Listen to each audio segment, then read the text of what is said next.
En resumen, y para caracterizar los diferentes parámetros que definen tanto la resistencia como las solicitaciones, existen amplios antecedentes analizados desde el punto de vista estadístico de la valoración probabilística de las diferentes variables. Entonces, si vamos al lado de las solicitaciones, es decir, de las acciones, habíamos estudiado las cargas permanentes y las sobrecargas de uso, mencionando que existen otro tipo de acciones, pero que a efectos de analizar el problema de la seguridad globalmente nos vamos a focalizar en cargas permanentes y sobrecargas.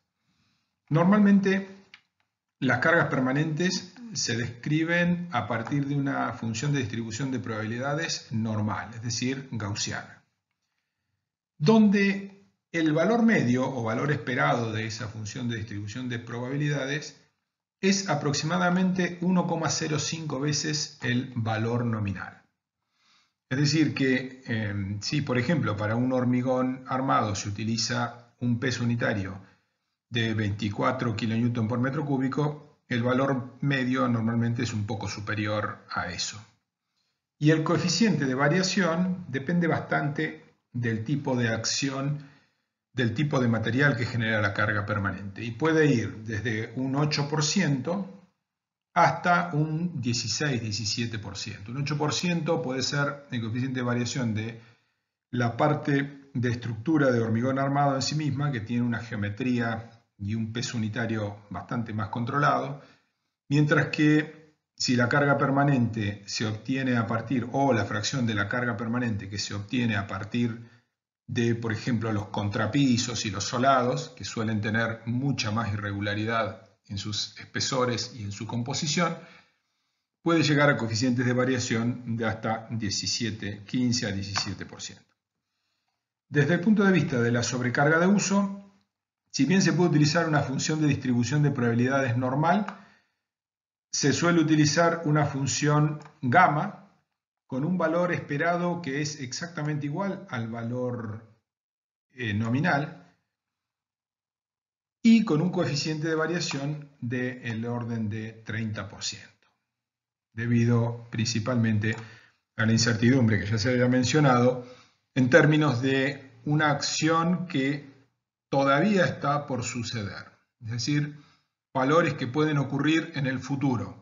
A lo largo de los 50 años de vida útil de un edificio, es de esperar que lleguen esos valores de sobrecarga de uso, y eso hace que su dispersión o su variabilidad sea mucho mayor. Mientras que en las cargas permanentes, básicamente se trata de, como mencionáramos anteriormente, ajustes geométricos, composición de materiales, pero una vez que la estructura está hecha, ya quedan determinados.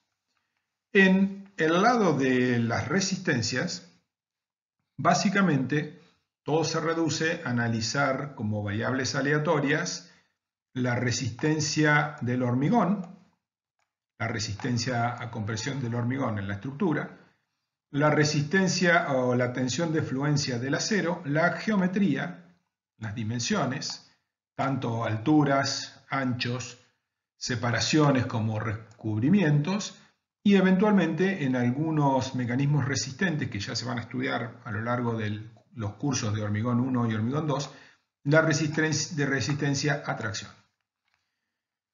Si caracterizamos entonces la función de distribución de probabilidades, que normalmente se asume como distribución normal o gaussiana, entonces en ese caso es necesario definir el valor medio y el coeficiente de variación de esa función de distribución de probabilidades. Para el caso de la resistencia a compresión del hormigón, el valor medio se puede obtener de diferentes maneras, hay distintas correlaciones.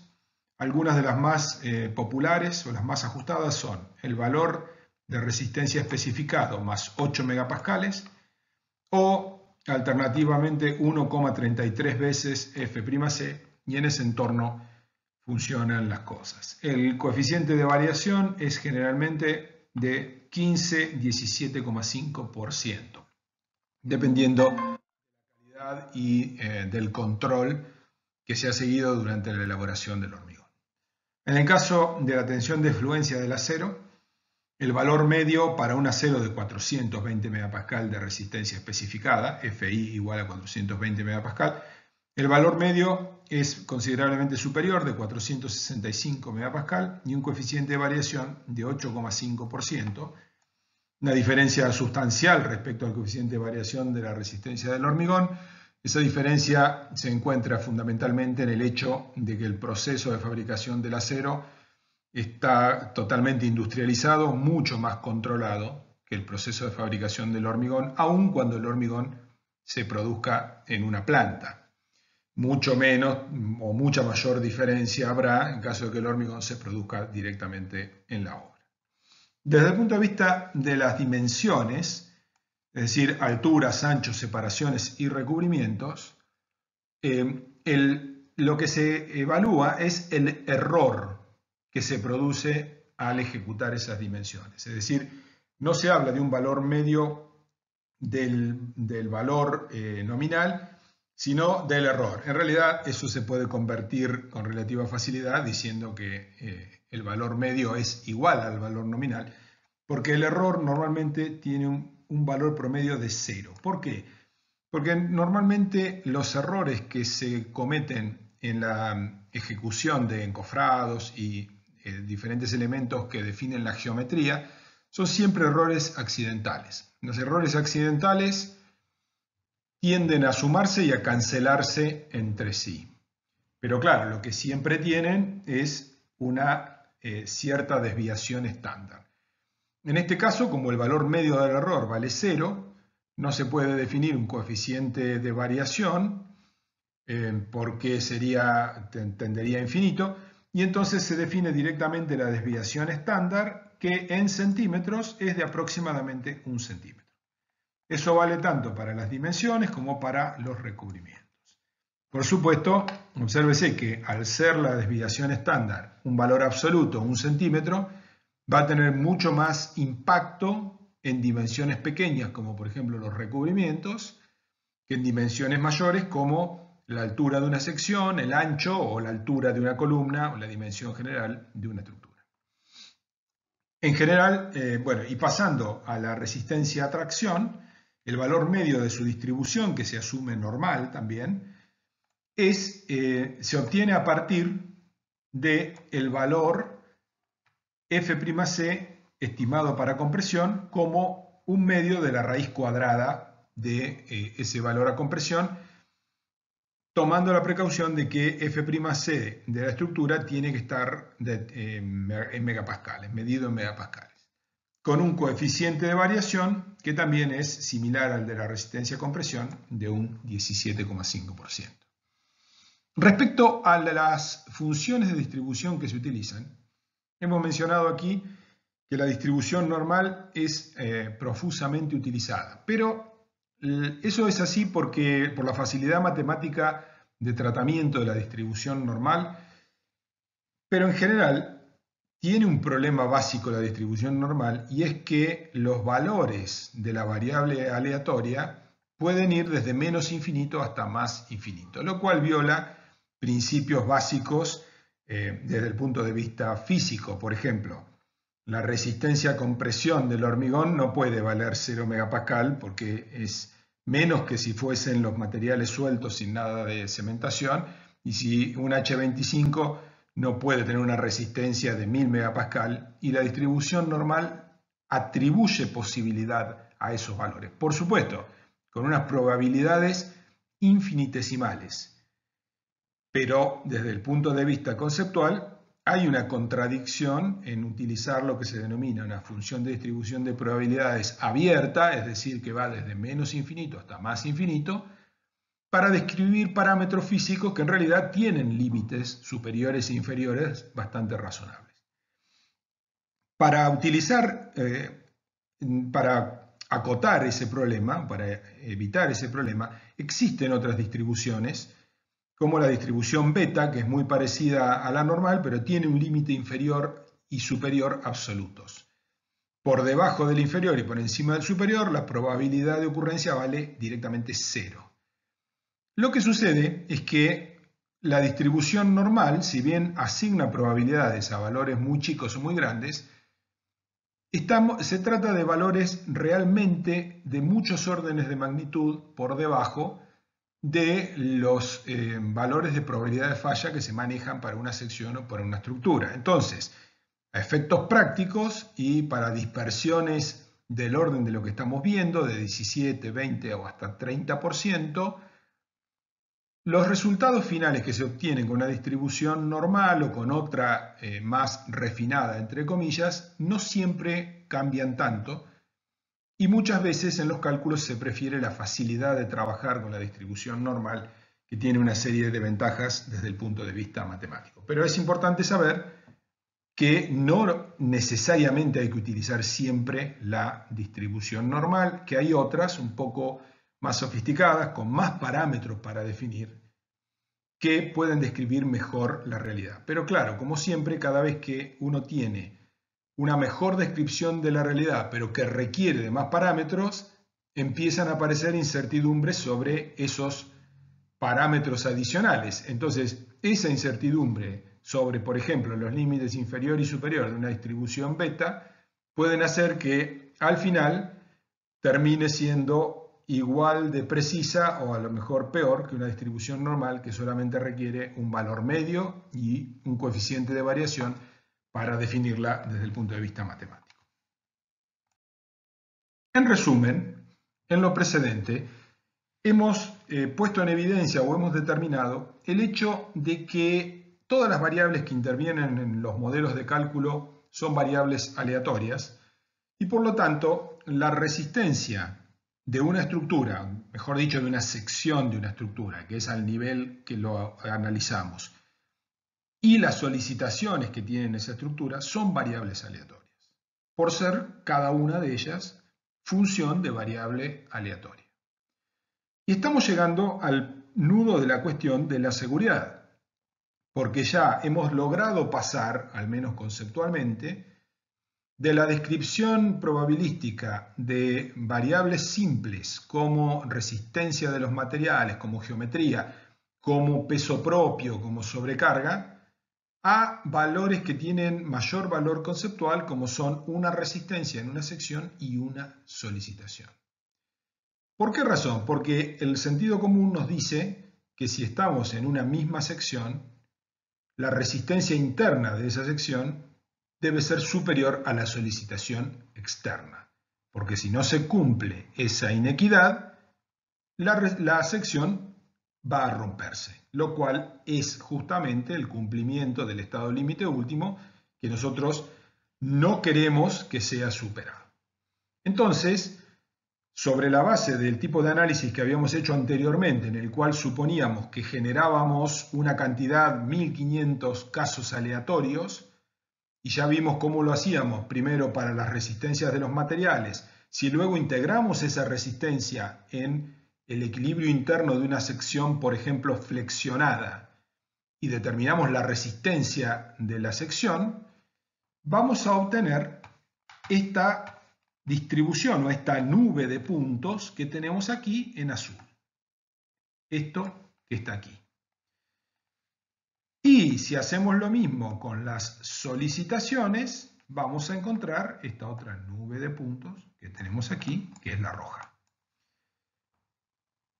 Cada vez, o en cada una de esas 1500 que son como tiradas de dados, esas 1500 simulaciones aleatorias, cada vez que en una de ellas el punto de la curva roja o el punto rojo esté por encima del punto azul, va a significar que la sección se rompe. Es decir, que no se cumple la condición del estado límite último. No sucede lo que nosotros queremos. La estructura no está cumpliendo el requisito de resistir las acciones exteriores sin romperse, sin poner en peligro vidas y bienes que están funcionando, que están haciendo uso de esa estructura.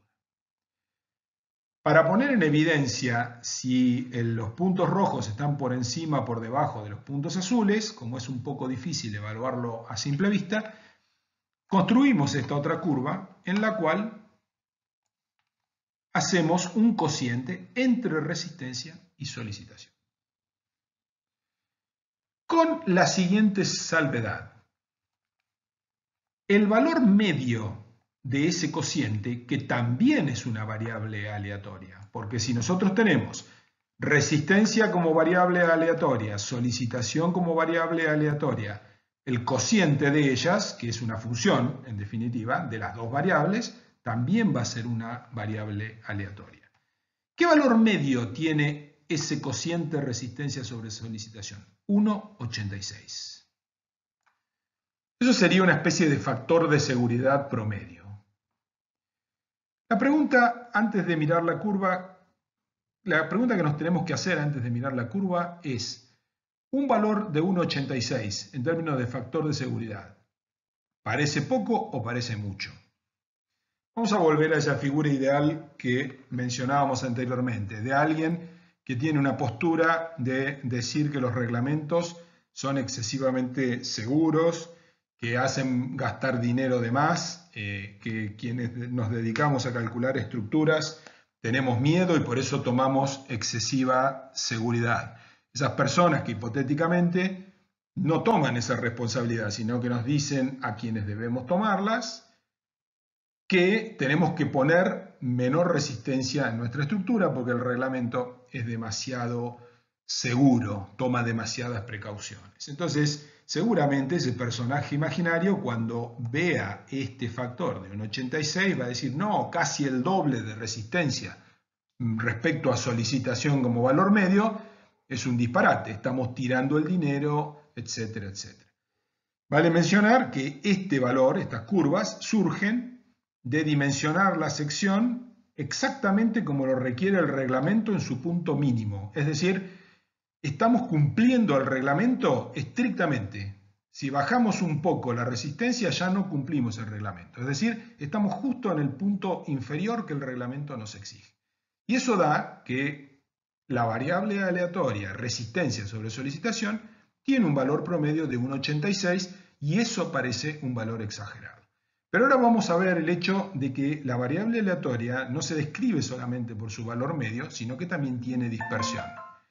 Nosotros lo que estamos haciendo es analizar eso, no matemáticamente, sino tirando 1500 veces una especie de dado mágico que genera valores de resistencia sobre solicitación. Cuando ese cociente sea menor que 1, se va a romper la sección. Y si observamos el valor 1, que está aquí, vemos que en solamente 1500 casos, que desde el punto de vista de modelación numérica es muy poco, ya tenemos aquí un valor menor que 1 y aquí 1, 2, 3 valores que si no son menores que 1 están muy cerca. ¿Qué significa eso? Que este valor no es absolutamente para nada exagerado. Absolutamente para nada exagerado. Y nos lleva una vez más a la conclusión que obtuvimos al principio viendo las tablas de riesgos. Nuestra capacidad intuitiva para evaluar riesgos es absolutamente limitada. Más que limitada, es malísima. Entonces, nunca estamos evaluando este tipo de riesgos. Salvo una persona muy entrenada, nunca tenemos que pensar que lo que es sentido común desde ese punto de vista tiene que ver con la realidad. Cuando se trata de evaluación relativa de riesgos, el ser humano se equivoca muchísimo desde el punto de vista de lo que cree que es razonable, entre comillas. Lo que hay que hacer son todas las matemáticas de la cuestión, que es lo que está hecho en esta curva, aunque obviamente no hemos visto el modo en que eso se desarrolla, y estamos viendo lo que nos está diciendo esto, es que con un factor de seguridad promedio de 1,86, todavía puede pasar que en algunos casos, entre 1500 modelados, se viole el estado límite último. Representaremos ahora los casos aleatorios de resistencia y solicitación, es decir, los mismos valores que representamos en los gráficos lineales anteriores, en un plano cuyas variables son la solicitación en el eje de abscisas y la resistencia en el eje de ordenadas. Teniendo en cuenta que la condición de rotura es que la solicitación S sea mayor que la resistencia, el límite es cuando la solicitación es exactamente igual a la resistencia, y esto en este plano está representado por esta recta S igual a R, que es una recta a 45 grados. Si al mismo tiempo representamos los puntos de solicitación y resistencia de los 1500 aproximadamente casos aleatorios que habíamos generado anteriormente, nos vamos a encontrar con esta nube que tenemos aquí, donde el valor medio de la solicitación, que es más o menos un punto por acá, y el valor medio de la resistencia, que es un punto por acá, definen el centro de una nube de puntos que, si medimos la densidad de esa nube, encontraremos que va disminuyendo más o menos concéntricamente desde ese centro hacia la periferia. Al punto tal que gráficamente se observa que a medida que los puntos se alejan del centro, empiezan a verse separados los casos individuales, mientras que en la zona del centro básicamente se ve todo el mismo color porque los puntos se solapan. Esto es una representación tridimensional de la función de distribución de probabilidades conjunta de S y R, y surge de la convolución de la distribución de la solicitación, que es en sí mismo, como vimos anteriormente, una campana más o menos así, y de la distribución, que también asumimos normal, de la resistencia. Entonces, a partir de eso, cualquier punto que caiga de este lado de la curva R igual a S significará rotura. Cualquier punto que caiga de este otro lado significará que hay equilibrio interno, hay resistencia frente a las solicitaciones exteriores, y por lo tanto se representa una situación de equilibrio. Habíamos visto en la diapositiva anterior que había algún punto que estaba del lado de la zona de falla, cuál sería este, y había algunos otros que estaban en el límite, que serían estos otros que están aquí. La ventaja de este tipo de representación es que nos va aproximando a la deducción analítica y cuantitativa de la probabilidad de falla y de la seguridad. Vamos a adelantar el formato de seguridad para después justificarlo plenamente y desde el punto de vista analítico y numérico, pero conviene tener desde este punto, cuando ya comprendemos la naturaleza de las variables aleatorias, la dispersión, el tema de que calculamos valores nominales y no necesariamente un parámetro específico de la distribución de probabilidades de una variable, ver cómo es el formato de seguridad planteado en general en los reglamentos. Está claro que la condición básica es que la resistencia tiene que ser mayor o igual que la seguridad. La pregunta es, ¿cuánto y medido en qué términos? Porque conceptualmente decir que la resistencia tiene que ser mayor que la seguridad es algo bastante obvio, pero nosotros ya hemos aprendido que tanto la resistencia como la seguridad son variables aleatorias, la resistencia, la seguridad, y que tienen sus funciones de distribución de probabilidades, que estamos asumiendo normales, pero podrían ser también otras funciones un poco más complicadas. La otra cuestión que ya hemos aprendido es que en el momento de calcular valores, como hemos dicho simplificadamente, el número que tenemos en nuestro papel cuando sacamos la cuenta de la resistencia de una sección, con las metodologías que se desarrollarán en los cursos de hormigón armado, no corresponden al valor medio de la distribución en general, sino que corresponden a lo que se llama un valor nominal. En el caso de la resistencia, ese valor nominal es sensiblemente diferente al valor medio e inferior. En el caso de las solicitaciones, el valor nominal de la solicitación coincide bastante bien con el valor medio de la solicitación. pero conviene quedarse con la idea de que el número que tenemos en el papel no necesariamente coincide con el valor medio o valor más probable de la función de distribución de probabilidades. La primera pregunta que surge es, ¿podemos plantear simplemente que la resistencia nominal sea mayor que la solicitación nominal? Vamos a ver un poco más adelante, cuantificando, que eso es algo que no se puede hacer porque conduce a una seguridad demasiado baja. Entonces, el formato de seguridad reglamentaria lo que plantea es disminuir la resistencia nominal mediante un factor de minoración que claramente va a ser menor que 1 y llevarlo del valor nominal a un valor algo menor. Y en el caso de la solicitación, hacer exactamente lo mismo. Tomar la solicitación, pero mayorarla en este caso. Es decir, hacer lo mismo en términos de aplicarle un factor de modificación. Pero en el caso de la solicitación, ese factor o esos factores van a ser mayores que 1.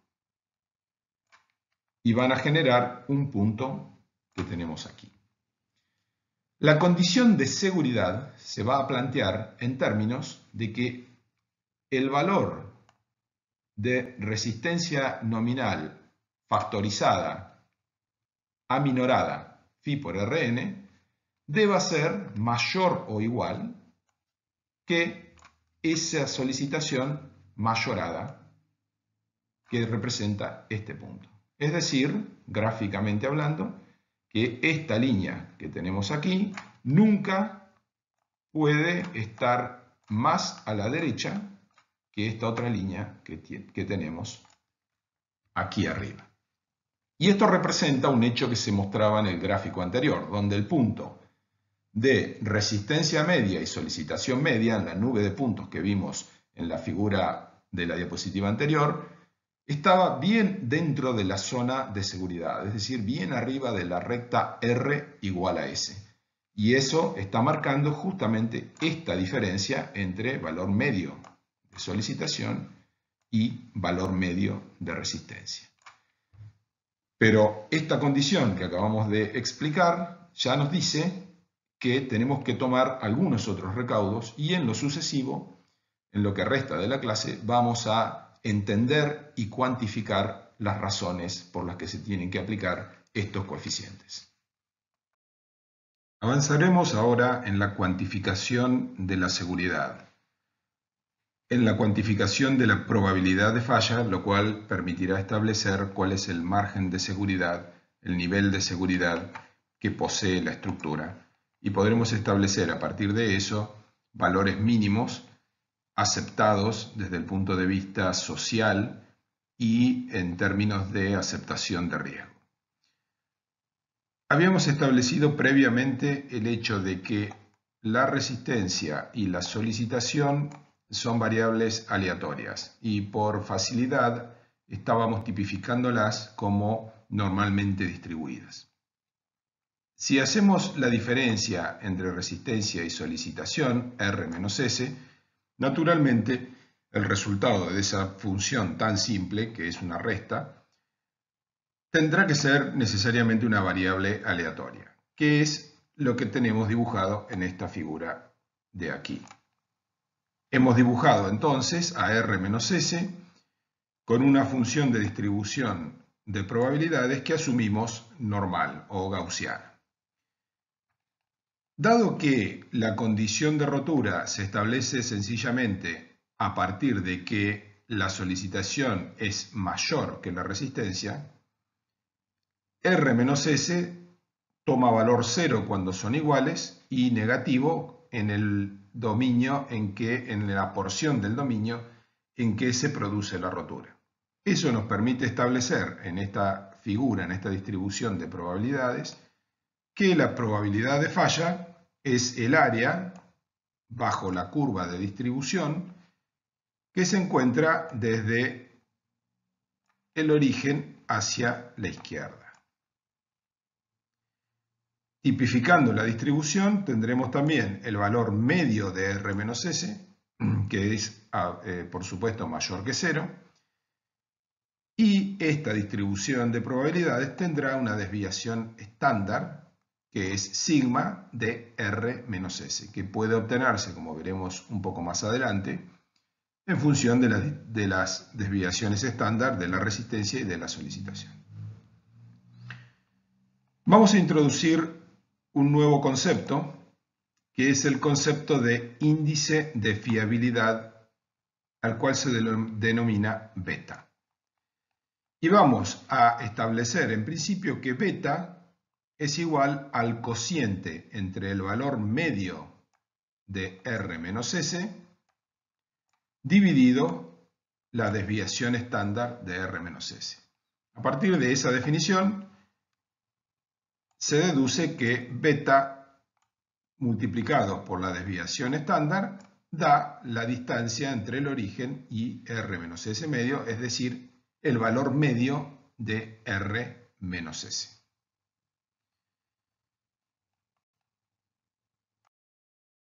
Avancemos ahora en una comprensión conceptual de qué significa el índice de fiabilidad beta que acabamos de definir desde un punto de vista matemático. Y lo que haremos es estudiar la relación entre beta y la probabilidad de falla. En términos generales, cuanto mayor es el índice de fiabilidad beta, menor resulta la probabilidad de falla. Eso va de la mano con el nombre que le hemos dado al índice. Se denomina índice de fiabilidad porque cuanto mayor es su valor, mayor es la fiabilidad de la estructura y menos posibilidades hay de que se produzca una rotura de la misma. En realidad, recordemos siempre que estamos hablando o vamos a estudiar la fiabilidad a nivel de una sección. La fiabilidad de la estructura se construye a partir de la fiabilidad de las secciones de una manera un poco más compleja. Pero conceptualmente hablando, es básicamente lo mismo referirse a secciones o a estructuras. Veamos las dos figuras que tenemos aquí. Considerando que estas dos curvas son morfológicamente iguales, lo que tendremos es entonces que la desviación estándar de ambas es igual. Y entonces esta distancia, que es beta por la desviación estándar, implica que en la figura de la derecha, beta es mayor que el beta de la figura de la izquierda, porque esta distancia es mayor que esta otra distancia que tenemos acá. Entonces, si la fiabilidad de la figura de la derecha es mayor, eso se correlaciona con el hecho de que el segmento de curva que queda del lado negativo de R-S, que es la probabilidad de falla, es menor en la curva de la derecha que en la curva de la izquierda, donde se aprecia simplemente desde el punto de vista visual que esta superficie es mayor que esta superficie que tenemos acá. Analicemos la influencia de la desviación estándar de R-S, considerando que tenemos un mismo valor o que no cambia el valor medio de resistencia menos solicitación. Conceptualmente, sabemos que a mayor desviación estándar, o sea, mayor dispersión en la distribución de una variable aleatoria, vamos a tener menor conocimiento de la misma. En este caso, la variable aleatoria es resistencia menos solicitación. De más está decir que cuanto mayor sea la incertidumbre o la dispersión de la resistencia menos la solicitación, deberá aumentar la probabilidad de falla y, por lo tanto, debería disminuir la relación beta. Entonces, en las figuras de aquí abajo, vamos a tener el mismo valor de R menos S medio, es decir, que este segmento va a ser igual a este segmento, pero lo que va a ser diferente en ambas curvas es la desviación estándar. Esta desviación estándar es mayor que esta otra desviación estándar. Hay más incertidumbre en el conocimiento de la diferencia entre resistencia y solicitación en la curva de la izquierda. Y ese menor conocimiento, esa mayor dispersión de la distancia entre la resistencia y la solicitación se pone de manifiesto en el hecho de que en la curva de la izquierda, con mayor dispersión, el área que define la probabilidad de falla es mayor que en la curva de la derecha, que tiene una probabilidad de falla mucho menor. Entonces, lo que estamos haciendo es confirmar lo que intuitivamente ya nos podíamos ir previendo, que a mayor dispersión en el conocimiento de resistencia y solicitación, aunque tengamos un margen de los valores medios igual, vamos a tener mayor probabilidad de falla cuanto la dispersión sea mayor. Si ahora, en lugar de poner fijo la diferencia entre resistencia y solicitación en términos medios, igualamos la dispersión, es decir, asumimos que tenemos el mismo conocimiento en términos de dispersión o de varianza en la variable resistencia menos solicitación, pero modificamos el margen central de seguridad, el margen en términos de valores medios. Cuanto mayor es la resistencia media que la solicitación media, podemos ver que la influencia es bastante similar a lo que habíamos analizado antes, pero en sentido opuesto. Si tenemos entonces un caso con una resistencia menos solicitación media de esta magnitud y en otro caso aumentamos ese margen, este segmento es mayor que este otro segmento. Considerando que tenemos curvas con la misma dispersión, es decir, la misma desviación estándar en el caso de la curva de la derecha que en el caso de la curva de la izquierda, entonces lo que va a suceder es que cuando tomemos mayor margen de diferencia entre los valores medios de resistencia y solicitación, la probabilidad de falla dada por esta superficie va a ser mucho menor que esta otra probabilidad de falla dada por esta superficie mucho mayor. En definitiva también, si este valor es igual a este, lo que vamos a ver es que este índice de fiabilidad es más chico, porque este segmento es más chico, que este otro índice de fiabilidad. Es decir, en el caso de la derecha, tenemos menor probabilidad de falla y mayor índice de fiabilidad, tal como lo definimos hace unos minutos en términos de que probabilidad de falla e índice de fiabilidad son inversamente definidos. Es decir, cuanto mayor es el índice de fiabilidad, menor es la probabilidad de falla y viceversa. Estudiemos para finalizar este análisis comparativo un caso particular que tiene sentido tenerlo presente, aunque luego vamos a ver que los reglamentos nunca trabajan en este punto, en este margen. El caso particular es aquel en el cual la resistencia media es igual a la solicitación media. Es decir, en términos de valores promedio, no tenemos ningún margen de seguridad o margen muy pequeñito. ¿Cómo se define eso? Esta distancia vale 0, es decir, la curva de distribución que asumimos gaussiana está centrada en el valor 0 de R menos S. Estamos en la situación en la cual proyectamos una sección, proyectamos una estructura cuya resistencia media es exactamente igual a la solicitación media.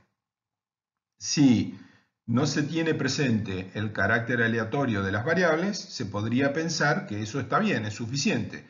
El valor que define en promedio la resistencia es igual, podríamos hacer infinitesimalmente mayor y con eso ya tendríamos un margen de seguridad entre comillas.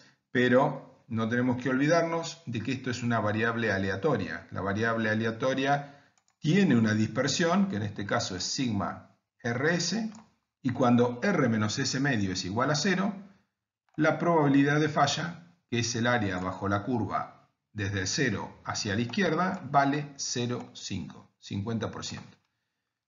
Y es muy importante destacar el hecho de que esto obviamente sucede porque las variables son aleatorias y tienen desviación estándar, pero este 50% es independiente de esta desviación estándar. Una vez que existe la dispersión en las variables aleatorias, si ponemos que R medio es igual a S medio, la probabilidad de falla va a ser 50%. Para cualquier valor de sigma, ya sea muy pequeño o muy grande. Además está decir que esta es una situación inaceptable. Una probabilidad de falla del 50% equivale a decir que estamos tirando al aire una moneda y según qué cara salga, la estructura o la sección se rompe o permanece sin romperse. Es un riesgo absolutamente inadmisible. Resulta de interés cuantificar la relación entre el índice de fiabilidad beta y la probabilidad de falla PF. Vamos a desarrollar matemáticamente esa deducción, pero en primer lugar vamos a hacer una presentación general de cuál es el resultado de esa deducción. Se representan la resistencia y la solicitación en un sistema cartesiano. Se asume que ambas variables son independientes y están distribuidas normalmente.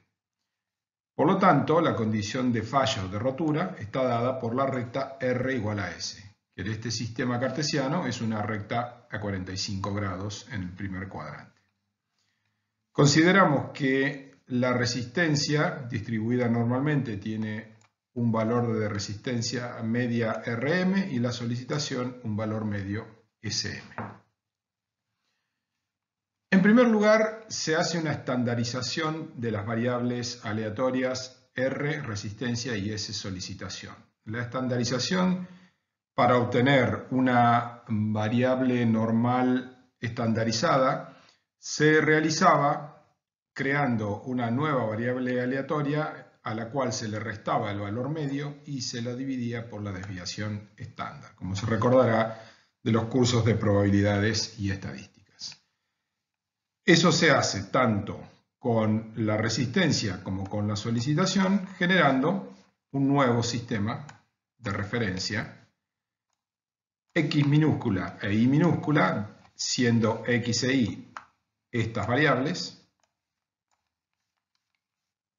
que respecto al sistema original RS presentan una traslación en el origen desde este punto hasta este punto, y un escalamiento dado por la división de cada una de ellas por sus desviaciones estándar.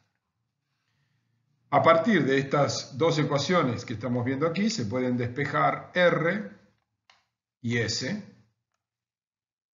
sencillamente desde las expresiones de la izquierda para llegar a las de la derecha. La condición de rotura, habíamos dicho, que estaba dada por esta recta, que es R igual a S. En el nuevo sistema, la condición está dada por esta misma recta y si lo queremos representar a esa recta en el sistema XY, deberemos tomar estas dos cantidades, estas dos ecuaciones e igualarlas. Entonces quedará X por sigma R más Rm igual a S mayúscula, que es Y por sigma S más Sm. Si lo planteamos como Y en función de X, pasando los términos que corresponden, se obtiene esta ecuación que tenemos acá. Se puede ver, lo vamos a ver a continuación, que la distancia entre el origen del sistema X minúscula, Y minúscula y la recta R mayúscula igual a S mayúscula, medida perpendicularmente, es decir, estrictamente hablando es la menor distancia entre la curva que define la falla, que en este caso es una recta, y el origen del sistema XY, es igual al índice de fiabilidad beta, que como habíamos definido anteriormente, era igual a el valor medio de R menos S, que es igual a R medio menos S medio, dividido la desviación estándar de la variable R menos S. Y se puede demostrar, como lo haremos enseguida, que la probabilidad de falla es igual a phi de menos beta, siendo phi la distribución acumulada de la variable normal estandarizada. El punto en el cual se define la menor distancia entre la recta R igual a S y el origen del sistema X minúscula y minúscula, que es lo que aquí se ha indicado como P sub C, se lo define como punto crítico o punto de diseño, y es aquel en el cual beta resulta mínimo, como es fácil ver cuando la curva de falla es una recta, como lo estamos representando en este caso, y representa el punto en el que con mayor probabilidad se va a producir la falla. Veremos ahora la demostración analítica de algunas definiciones y cuantificaciones que hicimos anteriormente. En primer lugar, recordemos que habíamos definido el índice de fiabilidad beta como el valor medio de R-S, siendo R-S una variable aleatoria definida por la resistencia menos la solicitación, a la cual vamos a suponer normalmente distribuida, dividido su desviación estándar. Esto fue una definición. Y anteriormente, en la filmina anterior, adelantamos el hecho de que en un gráfico determinado, la distancia entre el origen del sistema de las variables estandarizadas XY y la recta de falla RS es igual al índice de fiabilidad beta, y que además, si R-S está distribuida normalmente, es posible calcular la probabilidad de falla como la función de distribución acumulada de la variable estandarizada R-S evaluada en un punto igual a menos beta. Y eso es básicamente lo que vamos a desarrollar ahora. Entonces, recordemos que tenemos un plano de R en el eje de abscisas y S en el eje de ordenadas, definidas como variables aleatorias que vamos a asumir normalmente distribuidas, con valores medios Rm y Sm y desviaciones estándar sigma R y sigma S. En estos ejes, las resistencias y las solicitaciones tienen unidades, las unidades del sistema que estemos utilizando. Por ejemplo, si nos referimos a flexión, serán kilonewton metro, por poner un ejemplo. Pero para hacer los cálculos que debemos hacer, es necesario pasar de las variables R y S a las variables estandarizadas. Para estandarizar una variable normalmente distribuida, se resta su valor medio y se lo divide por la desviación estándar. Entonces, la estandarización de R lleva a efectuar esa operación a la variable X. Y nos queda este eje que tenemos aquí. La estandarización de S, al restarle valor medio y dividir por la desviación estándar, nos da la variable Y, y es este eje que tenemos aquí. Nosotros debemos plantear como condición de rotura la igualdad de R y S como variables con unidades, es decir, no estandarizadas, sino R y S. Y eso, en definitiva, nos lleva a una recta R igual a S, que es la que define la rotura. Entonces, de las expresiones de estandarización, despejamos R, despejamos S, que van a quedar en función de X y, que son las variables estandarizadas, el nuevo sistema de referencia que hemos definido aquí, valor medio y desviación estándar tanto de R como de S.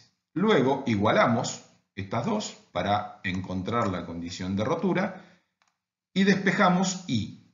Lo que estamos haciendo es encontrar la ecuación de esta recta en este sistema XY, no en el sistema RS.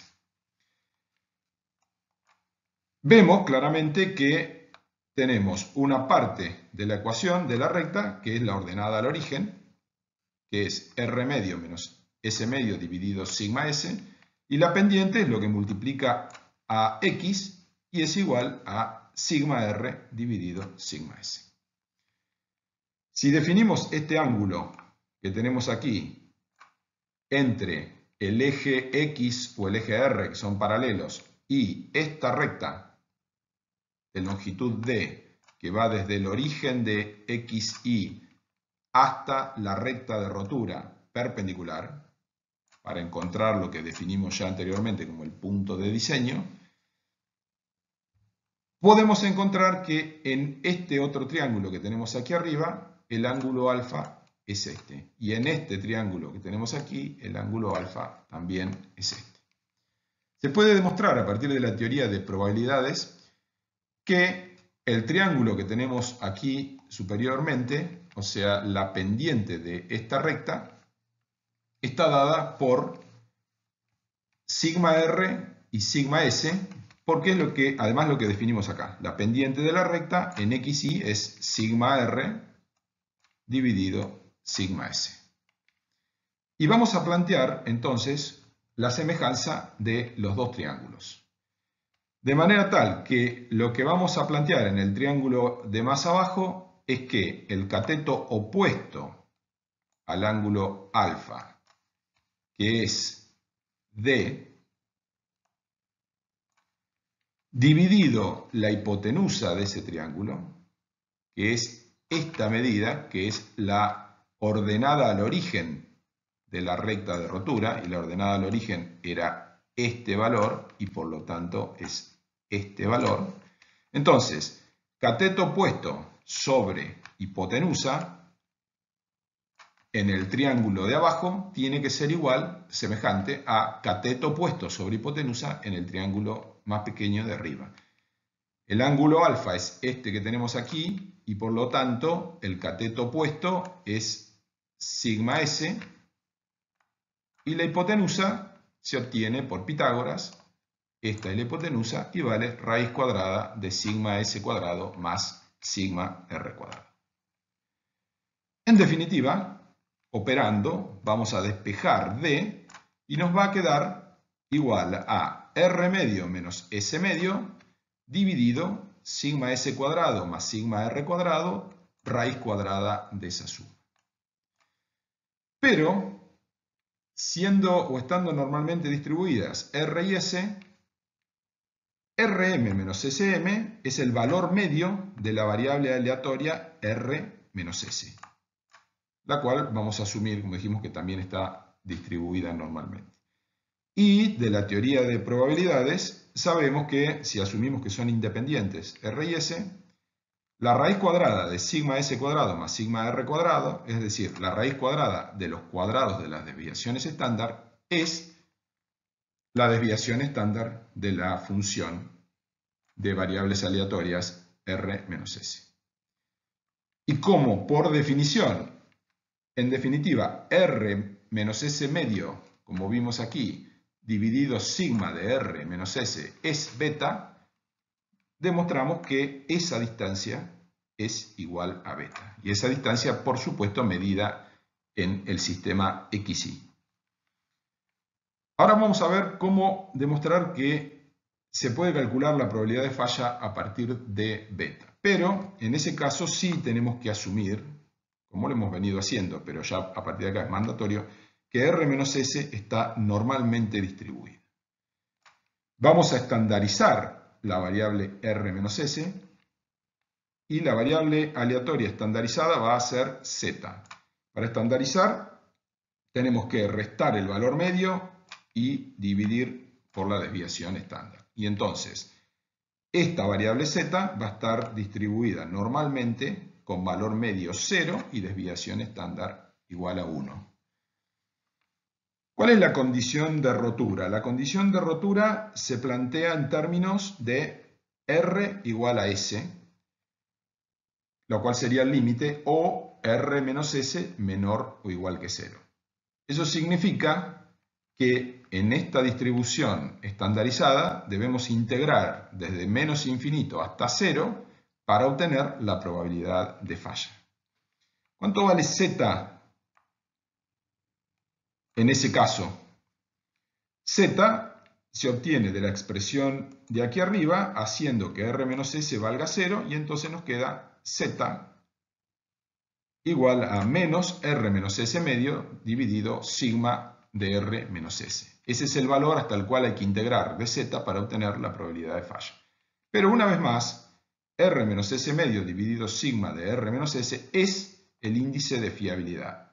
Y aparece este signo menos que viene de la estandarización.